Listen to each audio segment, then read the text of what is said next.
एकाच स्टेपमध्ये उत्तर कसं काढायचं आहे सूत्र न वापरता बघा. दोन व्यक्ती 16 किलोमीटर प्रति तास आणि 24 किलोमीटर प्रति तास वेगाने एकमेकाच्या विरुद्ध दिशेने धावतात, तर ते किती वेळानंतर एकमेकापासून 80 किलोमीटर अंतरावरती राहतील हा प्रश्न विचारला गेलाय. शॉर्टकटमध्ये उत्तर काढायचंय. सर्वात अगोदर अंतर किती दिलेलं आहे 80 किलोमीटर. जेवढं अंतर असेल तेवढं अंतर लिहून घ्या.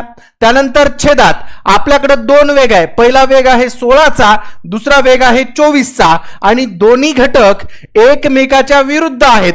जर दोन्ही घटक एकमेकाच्या विरुद्ध असतील तर दोघांच्या ताशी वेगाची बेरीज करा. 24 आणि 16 बरोबर किती होणार 40. इथं लिहा 40. आता या ठिकाणी या 80 ला 40 न भागा. 40 एक 40, 40 दोन्ही 80. आपलं उत्तर येतं 2 तास. प्रश्नाचं उत्तर किती आलंय 2 तास. ऑप्शन क्रमांक 1 मध्ये. या चॅनलवर दररोज लाईव्ह क्लास होतात. या चॅनलला सबस्क्राईब करून बेल आयकॉनला क्लिक करा. अशा पद्धतीच्या ट्रिकचे लाईव्ह क्लास दररोज बघायला मिळतील.